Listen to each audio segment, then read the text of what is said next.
Movie की start में हम एक मार्ट को देखते हैं जहाँ पर थैंक्स गिविंग डे पर ब्लैक फ्राइडे की सेल की तैयारी की जा रही थी और यहीं पर स्टोर में एक वर्कर अपने सेक्शन को तैयार करने जाता है और वहाँ पर उसको एक अजीब सी चीज नजर आती है और जब वो पास आकर उसे देखता है तो वो अजीब सी चीज उस पर व्हाइट जेली सा कुछ फेंक देती है जिससे वो वर्कर ज़ॉम्बी मॉन्स्टर में बदल जाता है और वो अपने साथ वाले वर्कर्स पर भी अटैक कर देता है। अब सीन शिफ्ट होता है और यहाँ पर हम केन को देखते हैं जो अपनी बेटियों को थैंक्स गिविंग डे पर मॉम के पास छोड़ने आया था, लेकिन केन की बेटियां थैंक्स गिविंग डे अपने डैड के साथ मनाना चाहती थी लेकिन उसको ब्लैक फ्राइडे सेल की वजह से छुट्टी नहीं मिली थी और उसका थैंक्स गिविंग डे का बोनस भी रह जाता। अब नेक्स्ट सीन में हम क्रिस को देखते हैं जो कि बहुत ही ज्यादा हाइजेनिक था और वो अपने लिए सैनिटाइजर ढूंढ रहा था। दूसरी ओर उसकी फैमिली थैंक्स गिविंग सेलिब्रेट कर रही थी लेकिन वो उनको ज्वाइन नहीं कर सकता था क्योंकि उसको भी अपने स्टोर पर जाना था। अब थोड़ी देर में क्रिस को पिक करने केन आता है। इससे हम समझ पाते हैं कि ये दोनों एक ही स्टोर में काम करते हैं और यहाँ पर वो जाते हुए उसी मार्ट को देखते हैं जो कि हमने मूवी के स्टार्ट में देखा था और उसे देखकर ये लोग हैरान होते हैं कि कोई थैंक्स गिविंग डे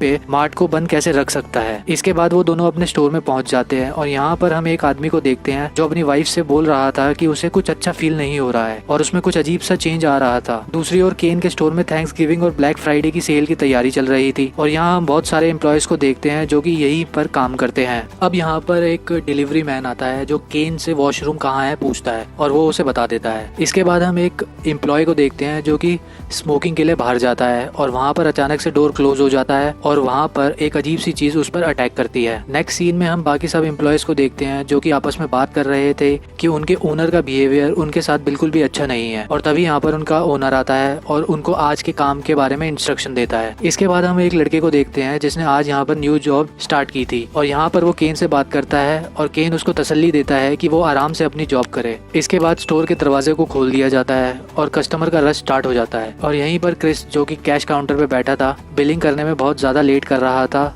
तो वहाँ पर खड़ी एक ओल्ड लेडी कस्टमर उस पर बहुत गुस्सा करती है और तभी उसका ओनर आकर उसका काउंटर बंद कर देता है और उसको सफाई के लिए बोलता है। दूसरी तरफ केन अपने सेक्शन में कस्टमर को पागल बोलता है जिसे वो ओल्ड लेडी सुन लेती है और केन को कहती है कि वो स्टोर के टुकड़े टुकड़े कर देगी और उसकी बात को केन सुनकर इग्नोर कर देता है। इसके बाद वो ओल्ड लेडी स्टोर में लगी सेंटर चेयर पर जाकर बैठ जाती है और उसकी चेयर के नीचे हम उसी अजीब चीज को देखते हैं जो कि हमने उस मार्ट में देखी थी जो किसी मॉन्स्टर की तरह लग रही थी। दूसरी तरफ क्रिस फ्लोर पर बहुत ज्यादा ब्लड देखता है और यहीं पर हम उस आदमी को देखते हैं जो अपनी वाइफ को कह रहा था कि उसे अजीब सा फील हो रहा है और अब वो अचानक से क्रिस पर अटैक कर देता है और उसका चेहरा ज़ॉम्बी की तरह लग रहा था लेकिन क्रिस किसी तरह अपने आप को उस आदमी से बचा लेता है। लेकिन वहीं एक और लेडी आकर उस पर अटैक कर देती है और वो उसको भी हिट करके पीछे करता है जिसकी वजह से उस लेडी के ऊपर सारा सामान गिर जाता है और यहीं पर एक और एम्प्लॉय क्रिस को देखता है लेकिन उसको कुछ भी समझ नहीं आता कि उसने लेडी को हिट क्यों किया। इसके बाद और एम्प्लॉयज उसको पकड़कर बंद कर देते हैं और उससे पूछते हैं कि उसने उस लेडी को हिट क्यों किया, जिस पर क्रिस बताता है कि उस लेडी ने पहले उस पर अटैक किया था। इसके बाद हम उस लड़के को देखते हैं जिसने स्टोर में न्यू जॉब स्टार्ट की है। वो एक लेडी को देखता है और उससे पूछता है कि वो यहाँ पर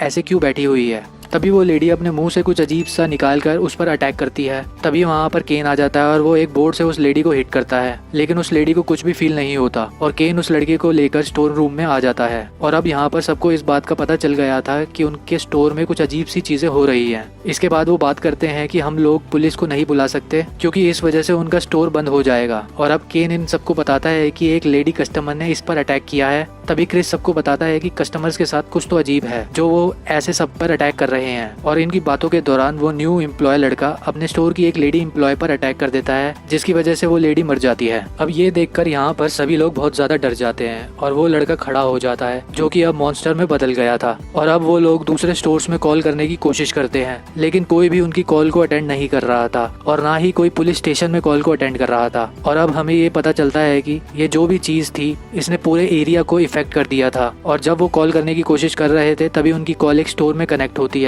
वहाँ की एम्प्लॉय इनको बताती है कि कस्टमर्स मिलकर सब पर अटैक कर रहे हैं, वो सब मॉन्स्टर बन गए हैं। अब ये बात को सुनकर वो लोग और भी ज्यादा डर जाते हैं और वो लोग यहाँ से भागने की बात करते हैं। और जब वो बाहर आकर देखते हैं तो सभी कस्टमर्स एक दूसरे को मार रहे थे और एक दूसरे पर अटैक कर रहे थे और वो सभी लोग मॉन्स्टर में बदल गए थे और स्टोर में हर जगह पर तबाही मची हुई थी। इसके बाद ये सब लोग अलग अलग ग्रुप्स बनाने की बात करते हैं और सब लोग अलग अलग डायरेक्शन में चले जाते हैं। अब केन वॉशरूम में अपनी विस्की की बोतल को ढूंढने लगता है, जिस पर उसका मैनेजर बहुत ज्यादा नाराज हो जाता है और कहता है कि वो विस्की की बोतल को यहाँ पर क्यों रखता है। तभी वो बोतल नीचे गिरकर टूट जाती है, जिसकी वजह से बाथरूम में बैठा मॉन्स्टर जाग जाता है, जो कि वही डिलीवरी मैन था जिसने स्टार्ट में केन से वॉशरूम का रास्ता पूछा था। लेकिन केन अपने आप को बहुत ही मुश्किल से उससे बचा लेता है। तभी उस स्टोर की एक लेडी एम्प्लॉय कैमरे की मदद से देखती है कि वहाँ सभी मॉन्स्टर्स चीजों को इकट्ठा कर रहे हैं और यहाँ पर एक बहुत बड़ी चीज है जो सबको अपने अंदर समा रही थी। वो ये सब देखकर बहुत ज्यादा डर जाती है और वहाँ से वापस आ जाती है। इसके बाद सब लोग इकट्ठे जमा हो जाते हैं और केन बहुत ज्यादा गुस्से में था क्योंकि उसकी फैमिली से उसका कांटेक्ट नहीं हो रहा था। इसके बाद मेन डोर के पास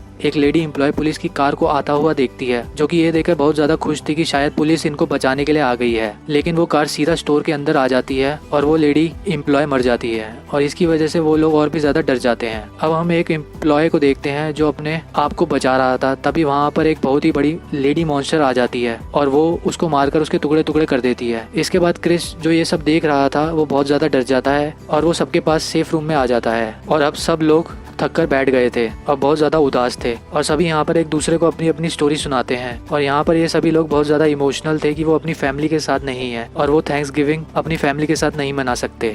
तभी वहाँ पर एक लेडी एम्प्लॉय कुछ स्नैक्स लेकर आ जाती है और सबके साथ शेयर करती है और वो सबसे कहती है कि शायद वो अपना थैंक्स गिविंग ऐसे ही मना सकते हैं। और यहीं पर केन अपनी फैमिली को लेकर बहुत ज्यादा परेशान हो रहा था क्योंकि उसकी फैमिली से उसका कांटेक्ट नहीं हो रहा था। दूसरी ओर हम उस अजीब सी चीज को देखते हैं जो धीरे धीरे बहुत ज्यादा बड़ी हो रही थी। सब मॉन्स्टर इकट्ठा होकर एक बहुत बड़ी चीज में कन्वर्ट हो रहे थे, जिससे एक बहुत ही बड़ा मॉन्स्टर बन रहा था। और दूसरी तरफ जब सब लोग अपने आप को बचा रहे थे तभी केन के हाथ पर कोई चीज अटैक करती है। इससे लगता है कि शायद मॉन्स्टर ने उसे काट लिया है और क्रिस उसको कहता है कि वो अपने इस हाथ को काट दे जिससे वो बच जाएगा। इसके बाद वो सब लोग केन को उस हाल में छोड़कर वहाँ से चले जाते हैं। अब केन मॉन्स्टर बनने का वेट करता है लेकिन वो मॉन्स्टर नहीं बन रहा था। वो इस बात से बहुत ज्यादा हैरान था और यहीं पर वो एक टेडी के साथ अपना टाइम स्पेंड करने लगता है। तभी उसको पता चलता है कि उसे किसी मॉन्स्टर ने नहीं बल्कि उसके मैनेजर ने काटा है ताकि वो अपने ग्रुप से अलग हो सके। तभी वहाँ पर एक बड़ी वाली लेडी मॉन्स्टर आ जाती है जो कि केन पर अटैक करती है और केन उससे बचकर भागता है और उस टेडी को एक जगह पर फेंक देता है और वहाँ पर आग लग जाती है जो कि धीरे धीरे फैलने लगती है। और तभी केन वो लेडी मॉन्स्टर के गले में एक लॉकेट को देखता है जो कि उस ओल्ड लेडी के पास था